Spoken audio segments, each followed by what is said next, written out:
Good afternoon, everyone. Thank you for joining us today. This webinar is being recorded and our presentation materials will be posted to our website at www.cml.org under training materials. For those of you who are not familiar with the GoToWebinar platform, you should see a control panel to the top right of the screen. There's an orange arrow to the left of that panel, which will minimize the entire box. All participants have been muted for this webinar, but we encourage you to ask questions by typing them into the question box on the control panel. We will hold a Q&A near the end of the webinar as time permits, so please feel free to type the questions in as you think of them throughout the presentation. At this time, I'd like to hand things over to Jim Hansen, HDR Senior Transportation Technology Leader. Hi, thank you. This is Jim Hansen with HDR, and just like to welcome you all to the webinar today. And we're going to be talking about electrified mobility and a zero emissions future. I'm Jim Hansen with HDR, and I'd actually like Katie and Rob to go ahead and provide a quick introduction for themselves. Hey everyone, thank you for joining us. This is Katie Angel, and I'm a strategic communications manager at HDR. Specifically focusing in a lot of new mobility and zero emissions planning efforts around the nation. I'm Mont. I'm the electric mobility practice lead at HDR for North America. Often working with Katie and Jim in their areas of expertise. And I'm happy to talk to everybody, present hopefully some really valuable information today and answer any questions you may have. Thanks, all. All right, I'd like to talk just real quickly on the agenda today. We're going to start off by going through a discussion of EV readiness plans and the role that they play in moving forward a zero emissions future. Then how community outreach and education play an important role in defining that and moving forward with zero emissions mobility. And then getting into some of the details around adoption of EVs for fleets, charging systems, and potential funding for that. So the first topic to go through here today, next slide please, thanks, is community EV readiness plans. And we're going to talk about the role that readiness plans play in developing that zero emissions future. Next slide please. So I'm going to start off with a little bit of a background. There's a variety of things that have been happening with the current legislation, or the current the president, the leadership in the country and the state of Colorado that have really pushed us and accelerated the adoption and the transition to electrified mobility and zero emissions mobility. First, the American Jobs Plan has $174 billion proposed to support the transition to electrified mobility, looking at new chargers, transition of the federal fleet, transition of other fleets in order to move forward with, to reduce greenhouse gas emissions and to transition to a more sustainable energy future. And in Colorado, in 2020, the state passed an updated electric vehicle plan, which identified things that needed to happen within the state of Colorado to be ready for electrified mobility, which includes locating chargers and where they could be on routes of regional and statewide significance, as well as establishing a goal of 940,000 EVs in Colorado by 2030. And again, also finding what is the supporting infrastructure that would be required in order for these vehicles to be able to have power and to be charged. And recently, we've heard a lot about the transportation infrastructure bill, and that includes over $700 million for EV initiatives, which will include charging stations, fleet transitions, and other things. And really, a readiness plan is one of the first tools the agencies can use to start to identify how they can utilize some of this funding. And as grants become available and opportunities become available, to start to position for those, but also to strategically locate and think about how does EV adoption look for your specific community. Next slide, please.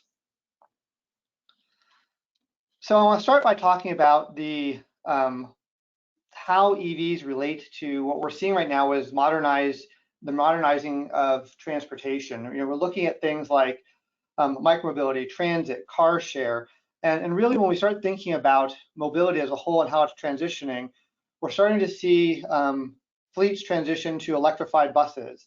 And that first mile, last mile traveled is a challenge that people are starting to face, and tying into micromobility, whether it's scooters or bike share or car share. Increasingly, we're hearing agencies ask about how do we make sure that those vehicles are electric or zero emissions, make sure we have charging. The other piece of that is how do we tie all these areas together so that people can plan a whole journey on an electric bus, and when they get to the bus stop, they can get on a scooter or get in a car share or get a TNC that's also electrified and travel to someplace that they're the final destination, whether it's a store or a job or home. As we also see the transition to increasingly connected and increasingly automated vehicles, we are seeing that these high-tech vehicles are increasingly becoming electric, such as Tesla or the electric shuttles that we're starting to see that are more prevalent. These are or the automated shuttles are more prevalent now, but these are all tend to be electrified. And so planning for this transition and how these pieces all fit together is part of an EV readiness plan so that it can be thoughtful and strategic and sort of holistic in its approach. Next slide, please. So one of the challenges as we're starting to think about these new technologies is that it's really easy to become super excited about it and want to get that EV charger or get the connected vehicle and whatever it happens to be out and going right away, and being the first to market on it and to get it out on the street. And it's so easy to get caught up in that sometimes it doesn't, the infrastructure isn't located in an area that it's useful or that it's well utilized. One of the fortunate things that I get to do as part of my job with HDR is I get to travel to different areas and to help agencies throughout the state of Colorado and throughout the country work to transition to emerging technologies for transportation, and which includes electrified mobility. And I often go by a location where I see a fast charger, electric vehicle fast charger near a trailhead, and great location. It's if you're going for a hike or doing what you need, kind of go out into nature there. But it's not really located on a regional route of significance, and it's away from where a lot of people, probably with EVs, are charging. And in fact, while the charger is there, I've actually never seen it used. So this is a good example of how an agency had access to a site and said, hey, there's parking availability because it's only a handful of people that are there to go for a hike or use the trailhead, and they aren't actually using that location for charging because it's not convenient to the people who want to charge their vehicles. In contrast, several miles away, there's a site that's always being utilized because it's located in a downtown area near a coffee shop, and it's easy for someone to stop in, run over, grab a cup of coffee while their vehicle's charging up, or to run a quick errand, grab a bite to eat someplace, and then get back in the vehicle and go. So a readiness plan is one of the tools that agencies can use to help identify really where are the right locations to put in chargers, especially when we look at matching funds and the cost for infrastructure. While it may be very convenient to put a charger in a location like the trailhead because it's accessible, it may not be the ideal location.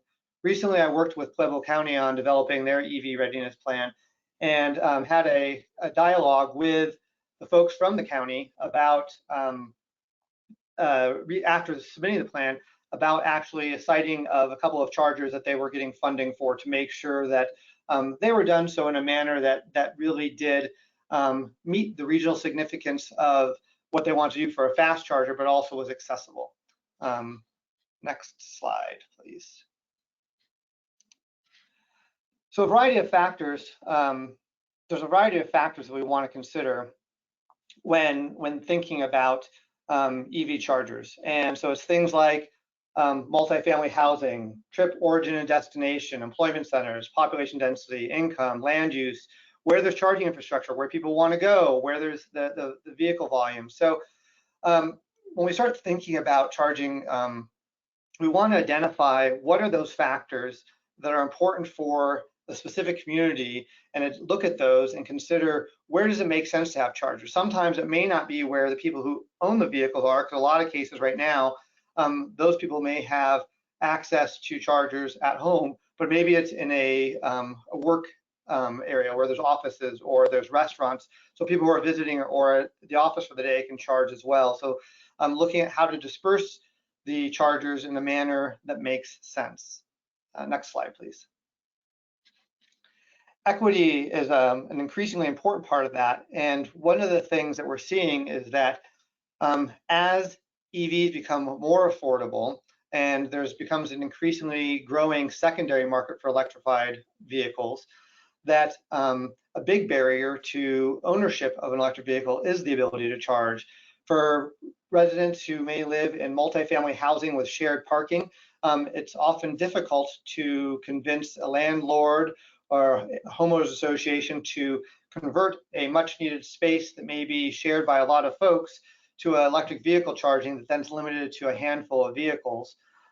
So thinking about locating chargers in an area where multifamily housing is can be very important. Another thing that came up actually when working on the City of Steamboat Springs EV Readiness Plan is that equity isn't just about equity for charging infrastructure and about ownership of electric vehicles, but also the benefits that come out of electrified mobility, such as the benefits of having electric buses that will reduce emissions throughout the city, and that individuals who maybe don't own a vehicle can start to use, and so we start seeing that transition to how do people that of all sort of spectrums of socioeconomic sort of status take advantage of electrified mobility and gain benefits by reduced noise, by reduced pollution, or access to clean, safe, accessible electrified mobility. And one of the things that did come up too is when discussing pueblos, counties, EV Readiness Plan, is that equity isn't always just about the EVs, but also thinking about providing livable wages for those who are, and training for those who are supporting the EVs, and sort of a transition to a clean energy future, and making sure there's training for folks on all spectrums, whether it's the transmission lines or providing livable wages for local individuals who can install and maintain those EV chargers versus bringing in maybe cheap labor from other locations that really becomes less sustainable from an economic standpoint within a community. Next slide, please. So I've shared a lot of these different components that can be factors in considering an EV readiness plan. And really what an EV readiness plan does is takes all those pieces and really pulls them together and aggregates them in a manner that is really achieves what a specific agency wants to do with electric vehicle readiness or zero emissions mobility in a manner that suits them. And a few slides later, we'll talk through a couple of examples to show how different communities have different goals. But really what we want to do within that EV readiness plan is to make sure that the goals and the priorities, the policies, the systems, and the strategies for zero emissions mobility are aligned with the community's goals and achieve what the community wants to in its adoption of future adoption or expanded adoption of electric vehicles, whether that's a fleet transition, a bus transition, more access to vehicle chargers or infrastructure, et cetera.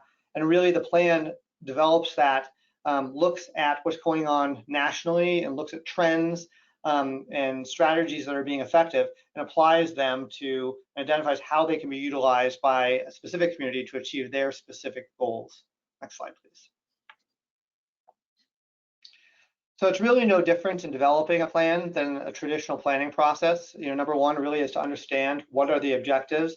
And as we'll see in the next slide, those objectives can be different and often are. So how do we make sure that we look at those objectives and understand specific local barriers to implementation, as well as national barriers and regional barriers, and then identify the opportunities and strategies to address those that are really suited specifically for that community, and then developing an actionable roadmap that actually has measurable outcomes that are time constrained and also have specific champions for those strategies so that it can be a proactive process and that people have responsibility to move forward. So it's not a plan that just sits on the shelf. Next slide, please. I'm going to wrap up here in my portion today, just to kind of summarize a couple of the plans that I've worked on recently. And really what we found is that not all the plans are the same. So these are 3 plans that either have worked on or are working on. And each of them is unique in its own ways, but also similar. So all of these want to enhance and expand the adoption of electrified mobility or zero emissions mobility within their communities. But they all have different barriers and different challenges and different outcomes that are part of that. For example, with the city of Steamboat Springs, one of the big barriers to electrified mobility is that there's very limited or no sales and servicing within the region. So owners or visitors to Steamboat Springs would have to go down to Denver to actually to get their cars serviced or for sales or to purchase a new vehicle. And that's a huge challenge. And one of the big barriers is that the investment for service stations and sales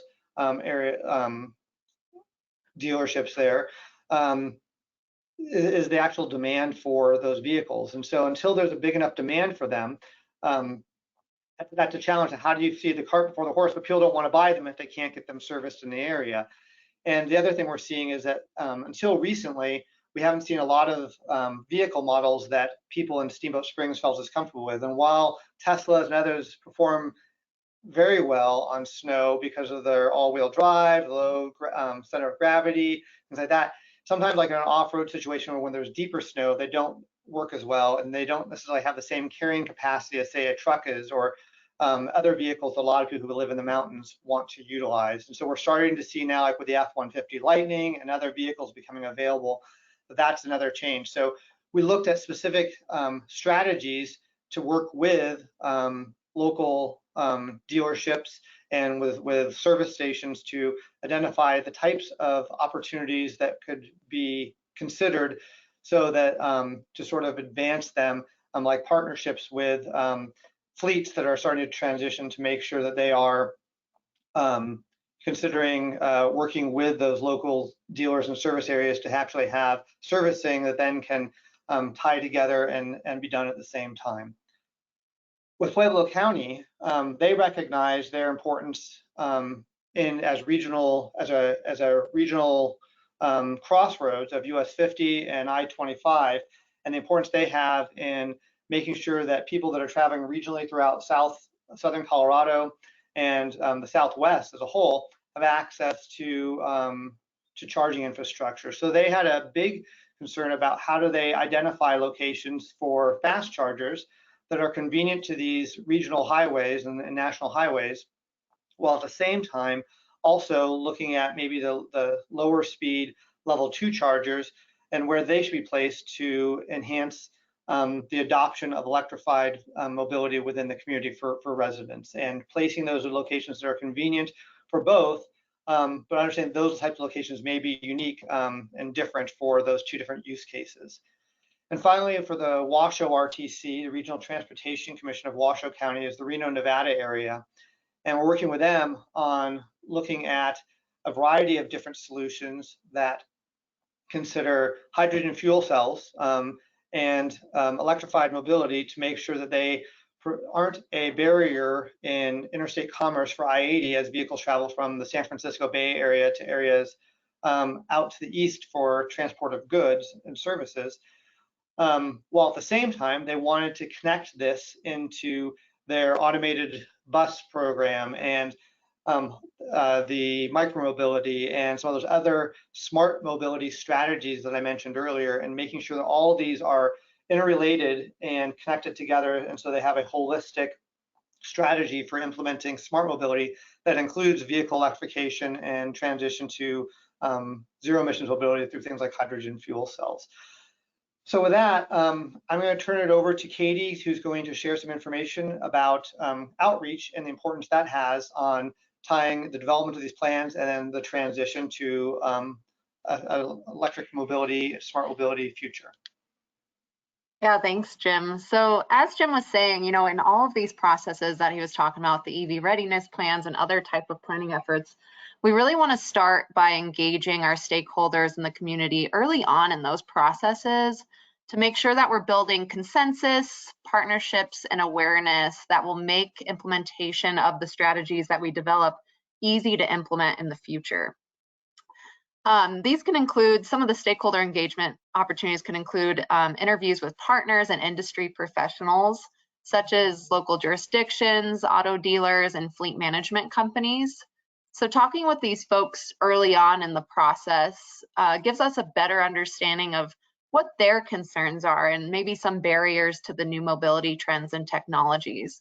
It'll also give us an idea of their future plans and how we can accommodate those in our planning efforts. You'll also want to form a general community engagement approach that is equitable and easy for people to learn more about zero emissions mobility and provide their feedback in these processes early on. This can include digital or printed surveys, public meetings, and other opportunities where you can actually go to the people rather than making them come to us, so that it's easy for them to get involved. Communication materials should be easy to understand, given a lot of these audiences aren't too familiar with some of these technologies since they're so new. And we want to just make it really easy for them to understand what we're talking about and to get involved and provide their input so that it's incorporated into these readiness plans and other planning efforts. So involving the stakeholders and the community early on in the process is critical to helping ignite that EV or other new mobility public awareness. It also develops those advocates and partners to help you with future implementation and set the stage for a widespread public engagement and education campaign.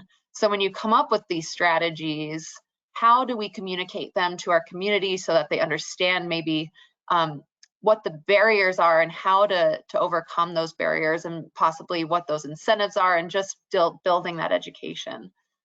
So even though these new mobilities are super exciting, but they can also be very scary for some folks. Change is always scary and technology is scary. And so it's important that we understand these existing perceptions around the various zero emissions mobility.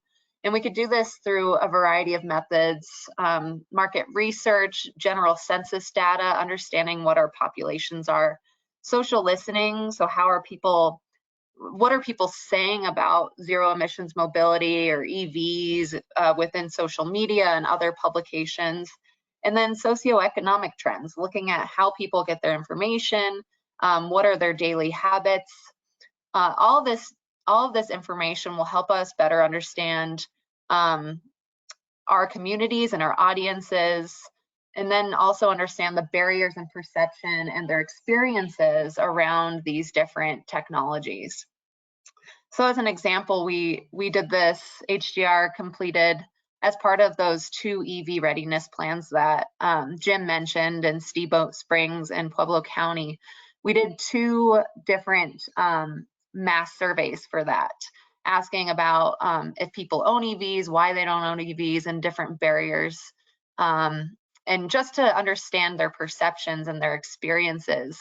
And these 2 communities differed, or were very different.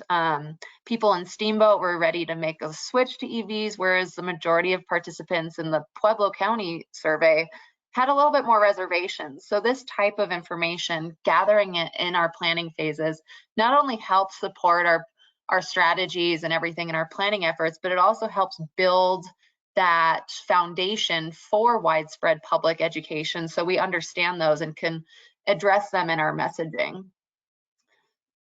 And so by understanding all of this information about our audiences and our community, that will help us build an education and awareness campaign that resonates with all audiences from all of these different backgrounds. So this is also a great opportunity to work with our partners in helping spread the awareness through their communication channels, just because we want to make sure that messaging and visuals are consistent and easy for people to understand and comprehend. So overall, your planning efforts truly won't be successful unless you have the support of your stakeholders and the awareness of your community. So it's important to involve them in these early planning processes and to continue to engage them as your strategies are being implemented to build that awareness and adoption of new mobility. So with that, I'll hand it over to Rob to talk more. Yep, thanks, Katie. Appreciate that. I mean, Jim and Katie, you provided a bunch of information about community readiness plans and how they work forward and engaging your stakeholders. And it's been invaluable how reaching out to folks and getting their input has built a good plan. So as we go forward, I'm talking a little bit about EV adoption as it pertains to fleet adoption. So when I talk about this, we'll give examples of vehicles like the picture you see there of like motor pool or city fleets. But this also applies to any kind of fleet you may think about within your city that may be operating transit fleet, a refuse collection fleet. So we're kind of talking about anything about rubber wheels at this point of that you may want of 10 or more, let's call it that way, as a fleet as they move forward. And we're going to talk about general principles and how it works forward and things to think about and questions to be asked and how you can go about getting that done. So next slide, please. So when we talk about this, we talk about zero emissions vehicles. Really, people kind of think about, well, I can look at a vehicle and I buy a charger and I'm in the game. That's what I need to do. And so what happens there is people look and they're just the two big pieces and they say, that's all I really need are these two pieces. And so what we try and tell people is there's more to the game, right? There's a lot more involved in that. It works when you have 1 or 2 or 3 vehicles, but when you start talking about a lot of vehicles and a lot of things going on forward, there's actually a lot of pieces to the puzzle you need to look at. And when we really think about it here is you have to look at the operation feasibility. What are the requirements of my vehicles? Do they need to operate all day? Do they operate partially day? Do they have to sit several days without being used and still be ready to be used when I need them? Do they have to go off road? Do they have to need 4-wheel drive? So operational feasibility is a requirement. How much does all this cost when I buy it, when I put it in? How much does it cost to maintain it? What impacts does it have on my infrastructure, my buildings, my parking lot, my working with my power and my utility, the power demand, if you're going to use hydrogen with my hydrogen supplier, what are my options to do those things? So there's a lot of pieces to that puzzle. And we want to gather that information and put that puzzle together so you can actually take those pieces and see the overall puzzle. And that's where we get into really zero emission transition planning for a fleet, looking at all those different pieces and really what's the best avenue. And we've seen countless scenarios that are different when you take from one city and move it to another city, and different constraints, different tolerance levels of what they want to do, what they're willing to do. Downtown business districts won't allow chargers because of the aesthetics. Other ACEs want to do this. Different partnerships, different support groups on there. So that's how we go together and piece all those different pieces together for a transition plan. Next slide, please. One of the things we really talk about within HDR with our customers is that it's one thing people go, well, I've been driving cars for a long time. I've known cars my whole life. I understand how to fuel them and operate my own. It's pretty simple. Well, really what we're talking about here is this is a completely new technology. It's a propulsion system, unlike anything we've done before. And it requires a lot of change management. Organizationally, it requires on the maintenance side and the operation side, the operator side, just to understand what's going on. It's not and so when we look at the new technology, we want to talk about the idea all the way to adaptation. And it's not a linear line. What you have to go through to really implement this well for us is kind of this S curve of going through it and really look at research. You need to do all the research that you need to do, create a good plan, do a design, pilot or test what your final solution may be, see how that works, make some adjustments through analysis, and then start a full transition plan so that you're moving forward in one continuous arc as you move forward with that process. Each one of these stages builds on the other one, and that's why it's a S curve that's actually moves laterally over time as opposed to a flat linear line of this, then this, then this, because if you skip on stages, the next stage kind of plays into the giant Jenga game of stability as you move forward. So next slide. So when we go through that, there's really 3 key principles we deal with a lot of our clients and really things that you should look at when you're doing through plans. If you're going through that, 3 principles that guide your thoughts are idea to implementation. Where am I and what are my goals? What are my objectives and where do I want to end up?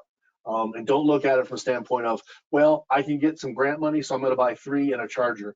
And then later on, well, I still have another 100 vehicles. There are 50 vehicles I need to transition. Well, how do those go? Well, I got another piece of money and now I bought different chargers and different vehicles, and you end up with this patchwork of things that don't really go together. You have lots of redundancy that you didn't need. You might have more energy than you need. So we find it takes longer. the process of implementation stops and starts as you go forward, and that's problems as you go forward in the process, and you waste time and energy and effort through you guys going that way. The other thing is do the first things first. On that S curve we talked about before, really focus on that research and the planning and the design, so that you can get a clear roadmap of where you need to go, and do that smoothly. And once you start, you can continue on. And it also lays out where you need to go in the future. So it's nice to know that, oh, in 4 years, I'm going to replace 15 cars and I need 7 chargers or 14 chargers. And here's how much that is. So now you can really do long-term capital planning, and you can also bring in all of your strategic partners along the way, your utility company, a charging company, whoever you may get as your downtown business district, whoever helps support your function of your project or your transition. You know what you need down the road. It's not like, oh, next year I'm replacing vehicles. What's my plan? You know your plan. You can program and plan for it as you go forward.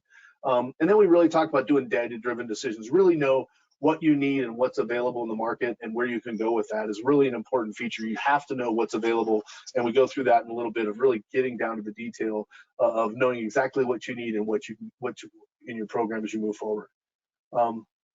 Next slide, please. So when we look at these processes, when we talk about fleet transition plans, we break them into phases. And so you can see there's the difficulty and the time, and the timeline can be as long as your fleet transition plan. So you might not, your transition plan may be 5 years, 10 years, transit fleets can be 12, garbage trucks a few refuse collection trucks can be 15 to 18 years long. So you have these long time frames. And so what we do is when we go through that, look at your plan and go, do phase 1, which is the easy ones, and this phase can be 2, 3, 4 years long. And those are the ones where, look, I have this simple operational requirement. These vehicles are available now. The price is right. The charging solution's easy, fits into my organization pretty well. Let's do the phase 1 and get that out of the way. And then you start thinking about longer term, phase 2. Those are like operational requirements need to be adjusted a little bit. We need the technology to come along. We need some different charging solutions or energy solutions. Let's push those down a little bit. Then phase 3 are really significant operational constraints, vehicle constraints. More than one vehicle may be required to do that. Multiple charging solutions may be required to make those things. And you can push those out and plan those out farther as you go through that. So it's not like you have to think about this as like, I buy car and I charge car with gas right now. What you need to think about is, I can buy what's available now and work with some of the current technology, and I'll move forward through process. And that's that red line of really the technology advancement, letting technology advance and improve, so that when you get to phase 2 and phase 3, the technology is improved and improved. And maybe what is now a medium, when you get there in 2 or 3 years, might actually be easy because your service has changed, your requirements have changed, and the technology has changed. It's now much easier. And then phase 3 is the same thing. So that's how we accommodate for technology advancements and working in the phase of your approach and your capital programs. So next, please.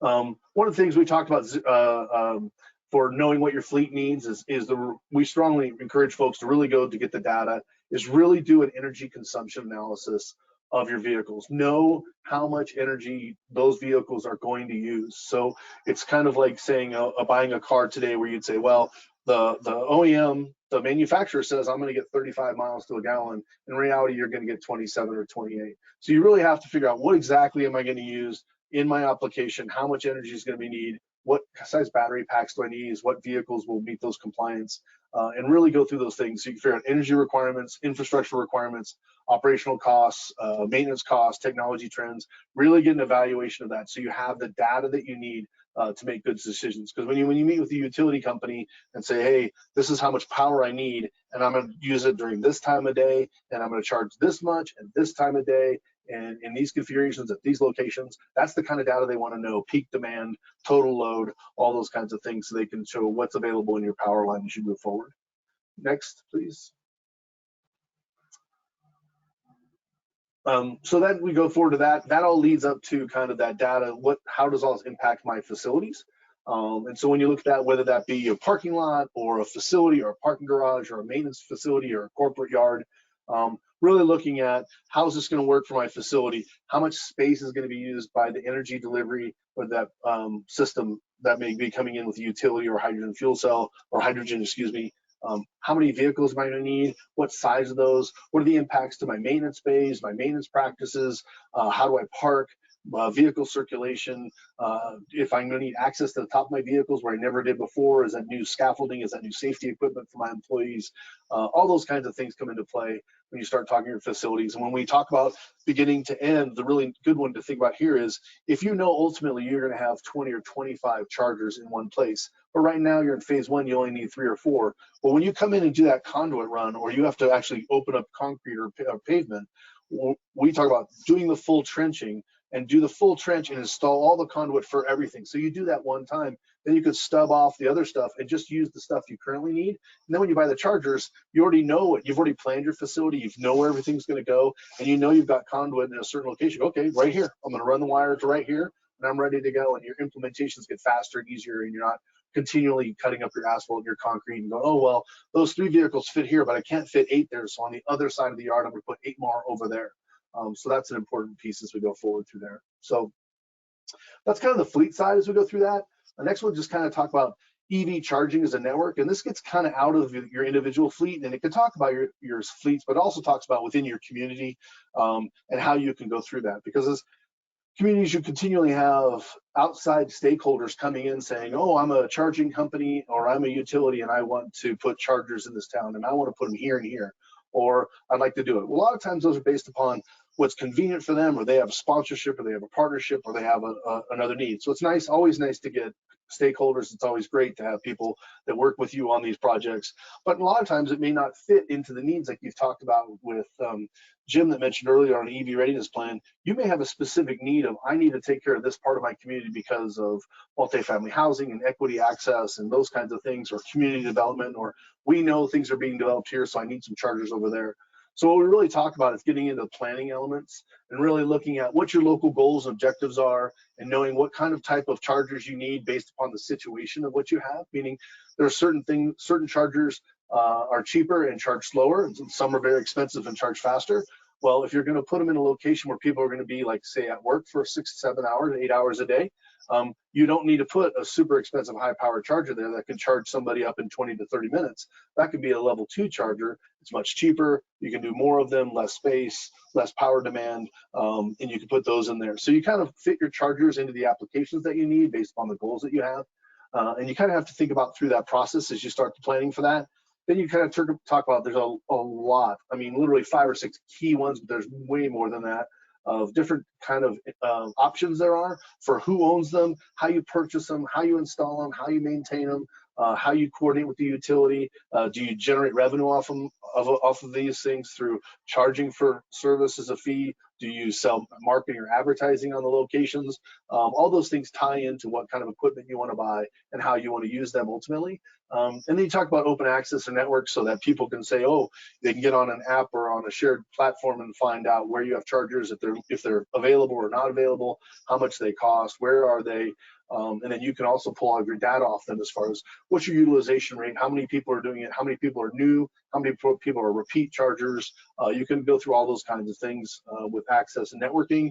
And then you can also look at all the different options there are in funding, whether that be public, private, and we'll go into a little bit of funding in a second.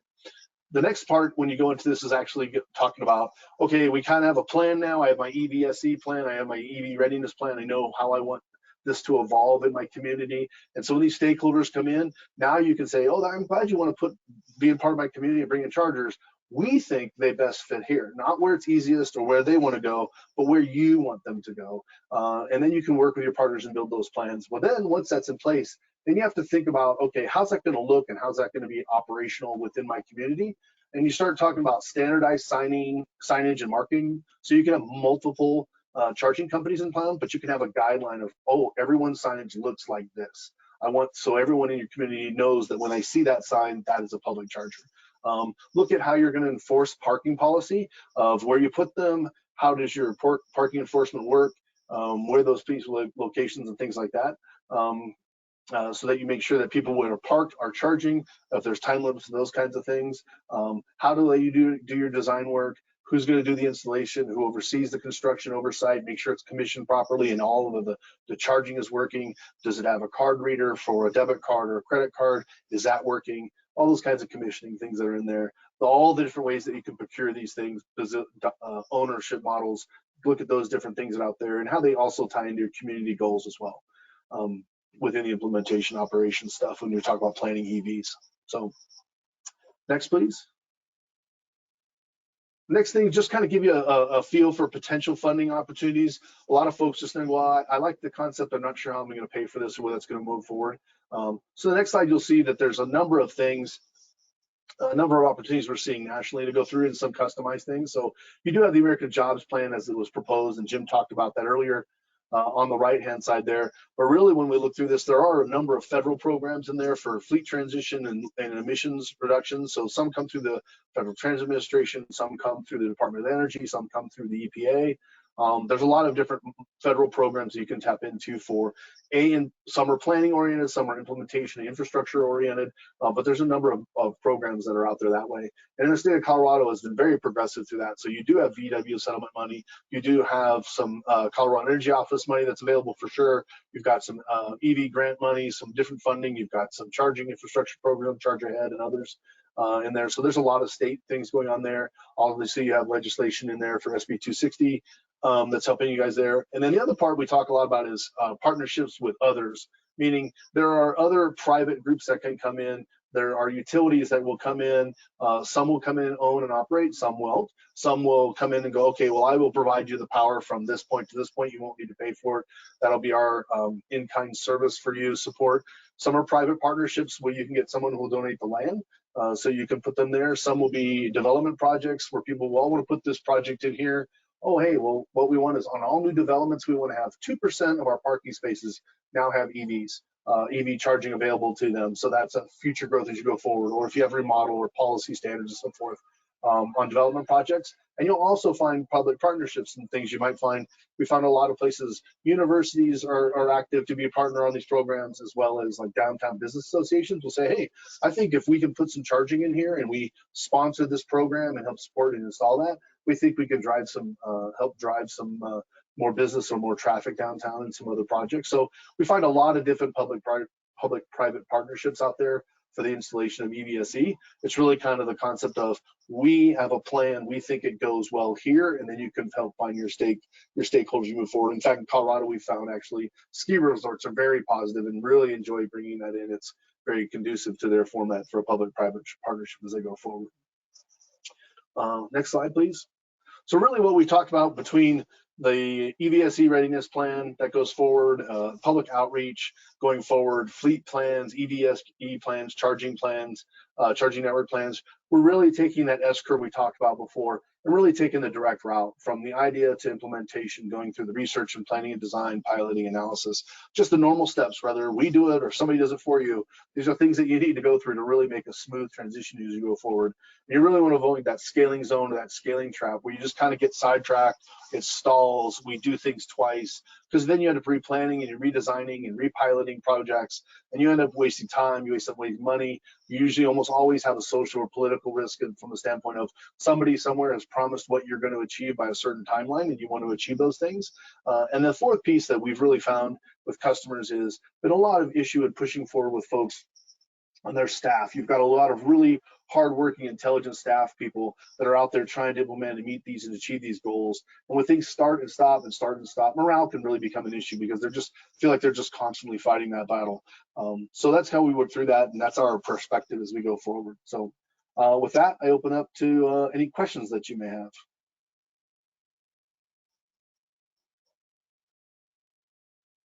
All right, thank you guys so much. I do want to remind everyone, if you have a question for our panelists, please type them into the question box at this time. We do not currently have any questions.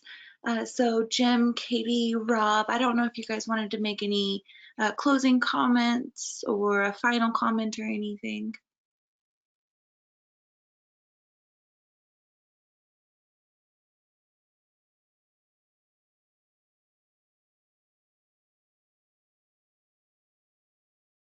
Great. Okay, so I lost my mute button. I do apologize. Oh, I'm sorry, Katie. Rob, were you going to say something? Yeah, I was just going to say, oh, go ahead, Rob. Nope, Katie, you're the outreach person. You do it. Well, I just wanted to close it out. If you do think of any questions, feel free to reach out to us. I'm sure there'll be some sort of a follow-up with our emails and everything. But thank you so much for participating. I hope this was insightful for you all. I know it was a lot of information and we were talking at you a lot, but it's a really exciting time, and I think we'll see a lot of our local jurisdictions and our regions and states starting to develop these new mobility plans and moving forward with building the infrastructure. But Rob, did you have anything else to add? Jim? No, that was it. That was it. I just make sure people know to reach out to us if they'd like to answer any questions if you need it, and then we will make this presentation available as well in a PDF so people can see it. Great, thank you guys both so much for that. We do have one question from Jamie, and Jamie is asking what are some approaches to working with MDU developers or owners for making charging infrastructure available to residents? Yeah, I think, well, there's a couple things, and I think Jim talked about it on the EV. Some of that is when you get into your municipalities is having kind of a guideline or a change to your policy that's just, it's nice to have a standardized rule to where you want to go with that. So for example, in Steamboat Springs, one of the things they want is all of their public parking. They want 2% of their public parking to have EVSE. So anytime they're redeveloping parking lots or developing new infrastructure, they want 2% to be electrified. And they're doing the same thing with housing units as well. So they're trying to, when as part of their permitting process or evaluation process of the city, they want to incorporate the new guidelines that are out there to make sure that anything, if it has a parking garage, whatever, it has the right fuse boxes available to it with the right amperage, 40 amps or better, so that infrastructure, so public charge, private chargers can be put into garages, and if it's multifamily housing groups, that they look at ways to create some kind of charging plaza, mini charging plaza or avenue for folks. So they're kind of building it into their ongoing programming process. So depending on how your program process comes up and how people do that, people looking for it, and we've seen people do fairly creative where they're willing to adjust certain kind of requirements to say, okay, we think you have to have a minimum of this many parking spaces, but if you'll put in EV spaces for this, then we'll grant a little more parking space. So if we think you can have a maximum of 100 spaces here, and if you're going to give us 4 or 5 of that, we'll give you 105 spots so that you can give us EVSE charging network. So we've seen a lot of trade-offs back and forth. We've seen lots of good policy guiding folks, and we've seen people get into the planning process. So when folks come up and start talking about 3 or 4 or 5 year development projects, or 2, or whatever that may be in your city, you say, okay, hey, when you're talking about environmental sustainability plans and you're talking about all the things that you're going to put in to be LEED certified and those kinds of things within your community, we make sure that they talk about EV charging as well, or access to EV charging is one of the components they look at. I think, Rob, to add on to that, I think, one of the things that it's a little bit easier, obviously, with new development to plan for and to encourage developers to put in at least the core infrastructure, the power supply for EVs. But sometimes when we start seeing the existing properties, it becomes more of a challenge, especially when maybe spaces are already full, or like in the case of Steamboat, where there's already a high demand, and there's especially high demand in winter, and even a higher demand once they start piling snow into some of those spaces in order to clear it out so that there's at least capacity for people to park. So I think that, rethinking things like snow removal strategies so spaces that are available are great. Really, one of the things that's interesting, like with a level 1 charger or just like some of the plug-in, a lot of these vehicles you can plug into a regular 120 outlet, but obviously it takes a long time to charge.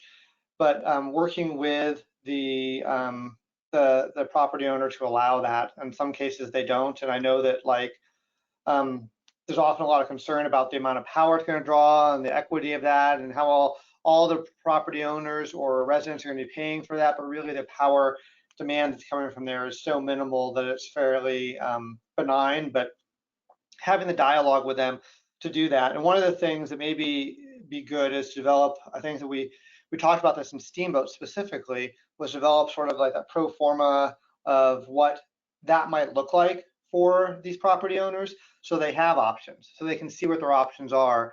I think the other thing is to look at if there's a handful of multifamily housing in a certain area, identifying with them, working with them to identify perhaps a location that's public, that's at least central to that area that can be transitioned if that type of space is available, whether that's on-street parking or parking in a nearby park, or a location where it's close enough that people could actually utilize it and still have access to those buildings and not have a long walk. You know, if they having to walk half mile or a mile carrying groceries and those types of things, it's probably not going to work. So looking at some options like that are also a way to make that that transition, and to consider just some things to think about until maybe more robust infrastructure can be made available. Great, thank you both so much. That was a great explanation. Before I ask our next question, excuse me, I do want to point out that we have 2 handouts for everyone. Please take a moment to wander over to that section and look at those handouts. If you had any questions about them, now would be a great time to try and get those asked and possibly answered. With that, our next question is, when you are talking to groups in Steamboat or Pueblo or other areas regarding equity, what sort of groups and organizations do you talk to for reaching a diverse audience?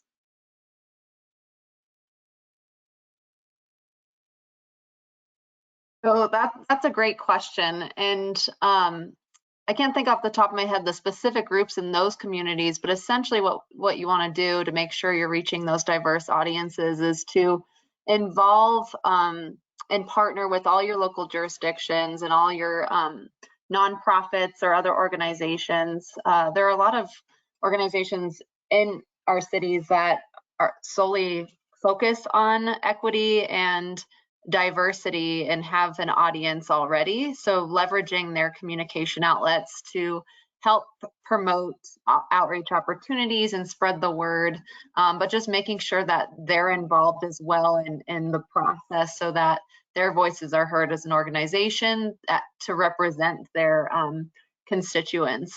And I also like to add that not only should it be groups that are representing different races and ethnicities, but also other groups such as, you know, the ADA community, to make sure that all the different underrepresented voices are being heard. Yeah, and Katie, I'll add to that. I know we met with Integrated Community, I believe was the name of an organization in Steamboat that was focused on helping people who have come to Steamboat as primarily as workers that maybe are not primarily English speaking, to support their transition, and whether that is through educational materials that are focused on them, providing charging infrastructure, understanding needs.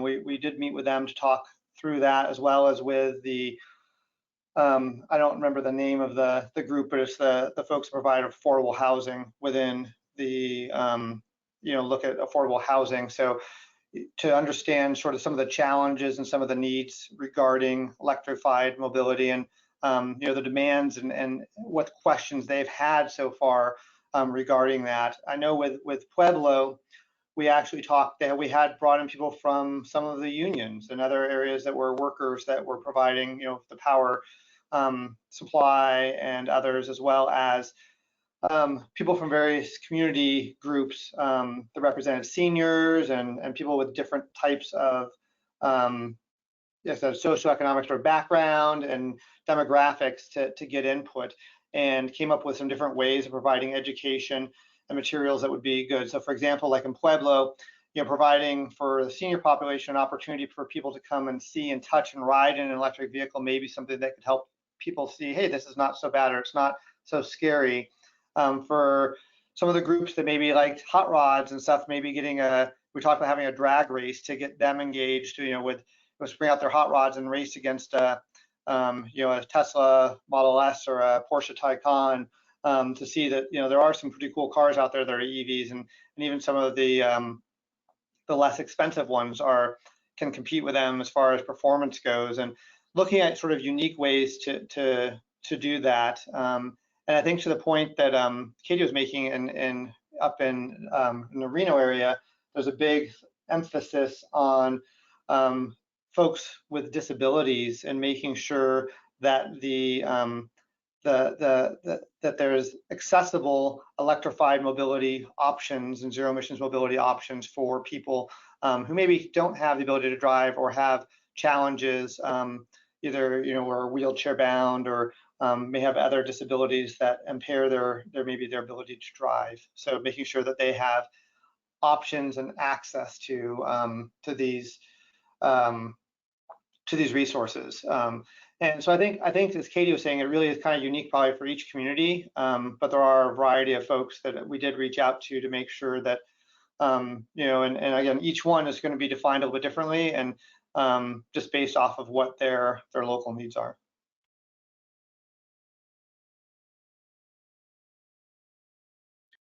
Great, thank you guys both so much. We do have one final question, which I think we can sneak in here, and it's asking if electric or zero emissions vehicle reaching parity with traditional gas-fueled vehicles.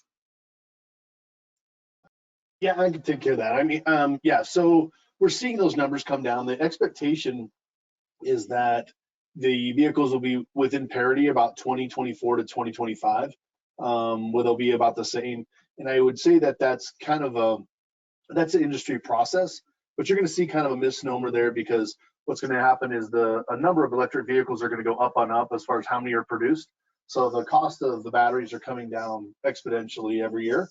So that number is going to come down quite a bit. So the cost of batteries is coming down. The number of vehicles produced is being increased, so the manufacturing costs are coming down. So those are making those numbers drop. And then you're seeing also the other impact is that there are less internal combustion engines vehicles being made, and so those costs are actually going up. So they're kind of meeting, if you would say. So I wouldn't say that the electric vehicles are coming all the way down to current costs. They're going to come down, and other vehicles are going to come up, and that's where they're going to meet. But yes, they're expected to come out and meet, especially in the sedan SUV world, and probably the truck world about 2025 is what they're expected to meet for new cars. All right, Rob, thank you so much. That was our last question. So I do want to say thank you, Jim, Katie, and Rob, for sharing all of your knowledge with us today. And thank you, attendees, for joining us and listening in. Just a reminder, you will be able to find these presentation materials on our website by the end of the week, along with a recording of this webinar. And they'll be on www.cml.org under training materials. With that concludes our webinar. So thank you everyone for joining us today, and I hope you all have a wonderful rest of your afternoon.